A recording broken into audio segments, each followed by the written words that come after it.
ప్రధానిగా మోదీ తప్పుకోబోతున్నారని చంద్రబాబు గారికి bumper offer రాబోతోంది కేంద్రం నుంచి అంటూ ఒక వార్త సోషల్ మీడియాలో చక్కర్లు కొడుతున్న నేపథ్యంలో ఈ అంశం మీద మనం విశ్లేషణ చేసుకునేటువంటి ప్రయత్నం చేద్దాం. ప్రస్తుతం మనతో పాటు ఉన్నారు ప్రముఖ రాజకీయ విశ్లేషకులు కృష్ణకుమారి గారు. మేడంతో మాట్లాడు. మేడం నమస్తే. మేడం నమస్తే. ప్రధానిగా నరేంద్ర మోదీ గారు తప్పుకోబోతున్నారని చంద్రబాబు గారికి బంపర్ ఆఫర్ రాబోతోంది అంటూ ఇప్పుడు పెద్ద ఎత్తున ఒక ప్రచారం అయితే జరుగుతూ ఉంది. ఏంటి మేడం ఆ ప్రచారంలో వాస్తవం ఉందంటారా? ఖచ్చితంగా ఉందని అనిపిస్తుందండి. ఎందుకంటే ఇవాళ జాతీయ రాజకీయాల్లో మోడీ హవా తగ్గిపోయింది. ఒక రకంగా మోడీ చేసిన ప్రచారానికి మామూలు పద్ధతిలో అయితే వ్యవస్థలను వాడుకున్న దానికి ఎలక్షన్ కమిషన్ని ఎట్లా అంటే తన ఇంటి వాచ్మెన్ లాగా చేసుకున్న, గేట్ కీపర్ లాగా చేసుకున్న విధానానికి, ఇన్ని చేసుకున్న దానికి ఇవే ఫలితాలు. ఇప్పుడు వచ్చిన ఫలితాలు అసలు ఫలితాలు అంటారా ఎన్డీఏకి? అది అసలు విజయం కాదు. ఎందుకంటే ఎంత వాడుకున్నారు ఎలక్షన్ కమిషన్ని. ఒక్కొక్క విషయం వాడుకున్న విధానాన్ని చూస్తే గనక మతిపోతుంది. రాజకీయాల్లో ఎప్పటి నుంచో రాజకీయాలు చూస్తున్న వాళ్ళకు కూడా నువ్వు 7 విడతలుగా రాజకీయం పోలింగ్ చేసావు. 7 విడతలు గుర్తుపెట్టుకోండి. కనీసం దేశాన్ని 4 భాగాలుగా చేసి 4 భాగాల్లోనూ 4 సార్లుగా 4 విడతలుగా ఎలక్షన్ చేయడం ఒక పద్ధతి. సార్వారు చేసింది ఏంటి? 7 విడతల ఎలక్షను. ఈ 7 విడతలు కూడా పశ్చిమ బెంగాల్లో 7 సార్లు, ఒరిస్సాలో 7 సార్లు, ఒక్కొక్క రాష్ట్రంలో 5 సార్లు, ఒక్కొక్క రాష్ట్రంలో 4 సార్లు, ఇట్లా చాలా సెలెక్టివ్గా చాలా ఎక్సర్సైజ్ చేశాడు. అసలు ఈ ఎలక్షన్ కమిషన్లో ఈ విధంగా ఎలక్షన్ నిర్వహించాలి అనే చేసిన విధానంని గనక ఈ దేశంలో నేనేం చెయ్యాలి అని గనక ఆలోచించుంటే ఈ దేశం ఎక్కడో ఉండేది.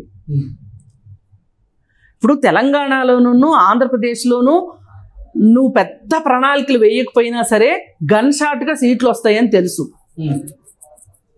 నువ్వు ఏడ్చి పిల్లి మొగ్గలు వేసినా కానీ తెలంగాణలో నీకు 6 7 సీట్లు వస్తాయి, మిగతాయి కాంగ్రెస్కే వస్తాయి. ఇక్కడ నీకు పిల్లి మొగ్గలు వేయడం ఎందుకు? ఆంధ్రప్రదేశ్లో ఎలాగో 25కి 25 నా జేబులోనే ఉండేటట్లుగా ప్లానింగ్ చేసుకున్నావు.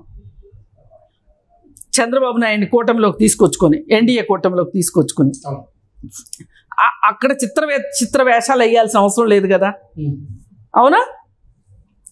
మరి ఇలా చేసిన తర్వాత ఇక్కడ ఒక విడతలో ఎలక్షన్ చేసినా పర్వాలా, ఒక విడతలో ఎలక్షన్ చేసేసారు. కర్ణాటకలో 3 సార్లు, తమిళనాడులోనూ అంతే, కేరళలోనూ అంతే. అంటే ఎక్కడైతే తను అనాయాసంగా సునాయాసంగా సీట్లు తెచ్చుకోగలడో అక్కడేమో ఒక్కొక్కసారి, లేని చోట్ల ఎక్కడైతే ఇబ్బంది ఎక్కువగా ఉంటుందో ఎక్కువ కాన్సన్ట్రేట్ చేయటం కోసం, ఎక్కువ కాలం ప్రచారానికి వినియోగించుకోవటం కోసం దఫాల వారీగా విడతల వారీగా ఎలక్షన్ చేశాడు. నేను మొదట్లో అన్నదేంటి, ఇప్పుడు మొత్తం మనకి 29 రాష్ట్రాలు ఉన్నాయి. 29 రాష్ట్రాల్లో 6 రాష్ట్రాలకి ఒకసారి, 7 రాష్ట్రాలకు ఒకసారి, అట్లా ఏదో ఒక ప్రాతిపదిక 7 రాష్ట్రాలకు ఒకసారి చేసి పెట్టేసుకున్నారనుకోండి, సరిపోయేదిగా. కానీ నువ్వు ఈ కోతి కొమ్మచ్చిలాట ఆడింది ఎందుకో అర్థం కాకుండా ఉంటుందా? మరి నీకు ఇంత సహకరించింది ఎలక్షన్ కమిషను. ఇంత చేస్తే కూడా నువ్వు ఏడ్చింది ఏంటయ్యా అంటే ఇది. అంటే ఇవన్నీ చెయ్యకపోతే నీకు ఘోర పరాజయం లభించి ఉండేది మోడీకి. ఇప్పుడు మోడీ ఏమనుకున్నాడు, నేను ఎంత మాయాజాలం చేయగలను అనుకున్నాడు. అయోధ్య గుడిలో పూజారీనే, ఏ దేశం వెళ్తే ఆ దేశం బట్టలు వేసుకుని తిరిగేది ఆయనే, ఏ రాష్ట్రం వెళ్తే ఆ రాష్ట్రంలో బట్టలు వేసుకునేది ఈయనే. ఆ మధ్య ఎప్పుడో ఒకసారి ఏదో ఒక చోట ఒక గుడిలో పూజ చేయించుకున్నాడు. మొత్తం దండలు ఎక్కడో ఒక చోట రేఖా మాత్రంగా మోడీ పోలికలు మాత్రం మొహంలో కనిపించేటట్లు పూలదండలు వేయించుకున్నాడు.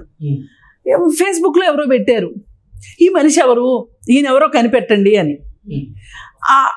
అడిగిన మనిషిని బట్టి ఆయన మోడీ అని నాకు అర్థమైంది. ఆయన మోడీని అనుక్షణం విమర్శించే వ్యక్తి కాబట్టి ఈయన మోడీ అయి ఉంటాడని నేను అనుకున్నా. నేను వెంటనే మోడీ అనుకుని కింద కామెంట్స్ చూస్తే మోడీయే.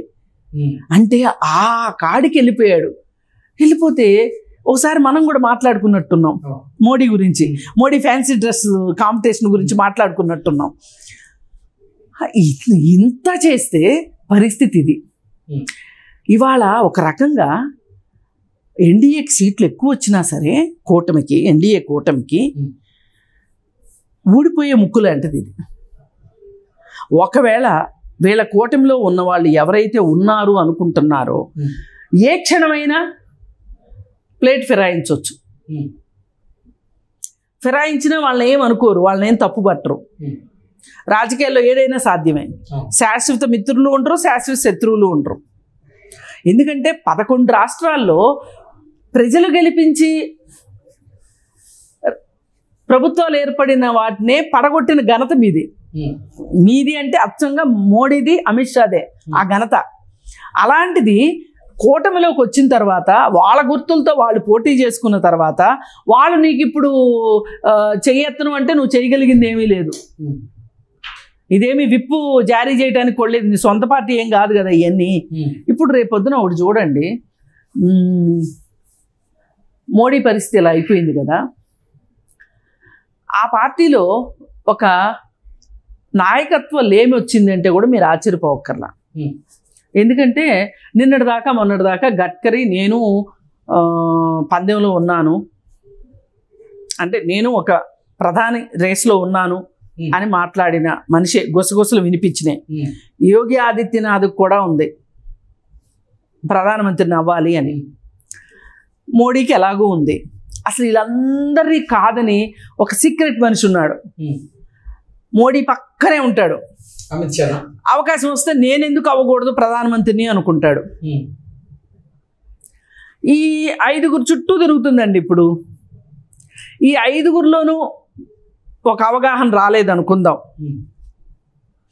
మోడీ పదవికి అసలు వచ్చింది అనుకుందాం, ఈ మిగతా వాళ్ళల్లో కుదరలేదు అనుకుందాం. అది ఇప్పుడు ఎవరి దగ్గరికి వచ్చి ఆగుతుంది? ముళ్ళు చంద్రబాబు నాయుడు దగ్గరికి వచ్చి ఆగుతుంది. పిట్టపోరు పిల్లి తీర్చిందని చంద్రబాబు నాయుడు దగ్గరికి వచ్చి ఆగుతుంది. మరి చంద్రబాబు నాయుడు ఒకవేళ ఒప్పుకున్నాడు అనుకుందాం, ఇంకొంతమంది ఇండియా కూటమిలో ఉన్న వాళ్ళు కూడా ఏమన్నా సంఖ్య తగ్గితే ఇటు వచ్చే అవకాశం ఉంది. అసలు ఎన్ని కాదు, ఆంధ్రప్రదేశ్కి చేసిన మోసానికి, తడిగుడ్డలతో గొంతు కోసిన పాపానికి మోడీకి చంద్రబాబు నాయుడు సరైన శిక్ష విధించాలి అంటే ఈ రోజు చంద్రబాబు నాయుడు, శరద్ పవారు వీళ్ళందరూ మాట్లాడిన మాటలను బట్టి ఇండియా కూటమిలోకి వచ్చాడు అనుకోండి, ఇంకెక్కడ మోడీ హిమాలయాల్లో పర్మనెంట్గా తపస్సు చేసుకుంటామే. ఎందుకంటే ఇంక మొహం చల్లదు, పార్లమెంట్లో కూడా కూర్చోలేడు, ఇంకా సజీవ సమాధి అయిపోయినట్టే. ఈరోజు 2 రౌండ్లలో కూడా మోదీ గారు వారణాసిలో వెనకబడినటువంటి పరిస్థితి మనం చూసాం. అందుకేనండి చెప్తున్నా, ఇప్పుడు దేనికైనా, ఒక నటనకైనా, విచిత్ర వేషాలకైనా ఎక్కడో ఒక ఫుల్ స్టాప్ ఉంటుంది, ఒక కాల పరిమితి ఉంటుంది, ఒక ఎక్స్పైరీ ఉంటుంది. మీరు కాల పరిమితిని మించి కూడా చేస్తాను అంటే ఈ 10 సంవత్సరాలుగా మీరు చేసిన దానికి మీకు సరైన శిక్ష పడింది. నువ్వు వలస కూలీలను ఏడిపించావా, కరోనా మృతుల్ని ఏడిపించావా? కరోనా మృతుల సంగతి ఏంటి? నువ్వు చేసిన పాపం ఒకటే. కూర్చుని మాట్లాడుకుంటే మనకు సమయం సరిపోదు. పిఎం కేర్స్ అని చెప్పి కరోనా రిలీఫ్ ఫండ్ తీసుకొని మీ కింద పెట్టుకున్నారు కదా. ఎలక్ట్రల్ బాండ్స్ ప్రపంచం అంతా మర్చిపోయిందేమో, ఎలక్ట్రల్ బాండ్స్ అది మర్చిపోయే విషయం కాదు కదా, అధికారిక అవినీతి కదా, అది చేశారు కదా. ఇవన్నీ చేశాక మీకు కాలం ఎట్లా సహకరిస్తుంది? ఇవాళ అందుకే కాలం చేత పక్కకి నెట్టివేయబడ్డ మోడీ అయి కూర్చున్నాడు ఇవాళ బీజేపీ పార్టీలో ఒక రాజకీయ శూన్యత వచ్చింది. సీట్లు అయితే రావచ్చు. ఈ వచ్చిన సీట్లు కూడా కాంగ్రెస్ వాళ్ళు వస్తే మీ ఆస్తులు తీసుకుంటారు, మీ మంగళసూత్రాలు కూడా తీసేసుకుని ముస్లింలకు పంచిపెడతారు అన్నందుకు వచ్చి ఉండొచ్చు. కొన్ని అయోధ్య గుడి వల్ల వచ్చి ఉండొచ్చు కొన్ని. ఇలా కొన్ని కారణాలు, నువ్వు వాడిన ట్రంప్ కార్డుల వల్ల నీకు సీట్లు వచ్చాయి తప్పితే నీ మీద ఇష్టంతోనో నీ పార్టీ మీద నమ్మకంతోనో గౌరవంతోనో వచ్చిన సీట్లు కాదు ఇవి. పైగా నువ్వు వేసిన అతిపెద్ద వ్యూహం ఏదైతే ఉందో, రాజకీయ వ్యూహం, నార్త్లో నితీష్ని, సౌత్లో చంద్రబాబు నాయుడిని నువ్వు పట్టుకోవడం ఏదైతే ఉందో అది ఒక్కటి మాత్రమే ఇవాళ బీజేపీకి ఇన్ని సీట్లు వచ్చాయి. ఎందుకంటే ఇండియా కూటమికి ఆద్యుడే నితీష్, ఆయనే కన్వీనరు. ఆయన్ని ఏం చెప్పి మోడీ లొంగ తీసుకున్నాడో తెలియదు. చంద్రబాబు నాయుడిని ఎలా లొంగ తీసుకున్నాడో మనకు తెలుసు. ఎందుకంటే అధికార యంత్రాంగం నా చేతిలో ఉంది, అది ఉంది, ఇది ఉంది అని చెప్పి చేసి ఉండొచ్చు. ఓకే, మనకు తెలిసిపోతుంది. ఈ ఇద్దరు గనక మోడీ వైపుకి వెళ్ళి మోడీ ఎన్డీఏ కూటమిలో చేరకుండా ఉన్నట్లయితే గనక అసలు పవన్ కళ్యాణ్ పెద్ద మాట్లాడుకోవాల్సిన క్యారెక్టర్ కాదు. ఇక్కడ మాట్లాడుకోవాల్సిన క్యారెక్టర్లు ఏంటి అంటే మోడీ, చంద్రబాబు నాయుడు. అయితే మరి ఈ చంద్రబాబు నాయుడిని లొంగ తీసుకోవటం వల్లనే, కూటమిలో చేర్చుకోవటం వల్లనే సౌత్ మొత్తం ఒక గాలి వీసింది. ఈ మాదిరి బీజేపీకి సీట్లు వచ్చినాయి అన్న ఇదొక కారణం. నితీష్ ఉండటం వల్ల అటువైపు ఏంటి అంటే వీళ్ళు ఎంతసేపు ఏం మాట్లాడారంటే ఇండియా కూటమి వైఫల్యం కూడా ఒక రకంగా, కూటమిలో ఉన్న వైఫల్యాలు కూడా మోడీకి కలిసి వచ్చినాయి తప్పితే ఇదంతా మోడీ బలం కాదు. ఇది వాళ్ళు క్యాండిడేట్లను సెలెక్ట్ చేసే దగ్గర లేట్ చేస్తారు, ఎవరే సీట్ తీసుకోవాలనే దగ్గర లేట్ చేస్తారు. ఆఖరి నిమిషంలో నువ్వు ఆప్ని కేజ్రీవాల్ని జైల్లో పెట్టావు.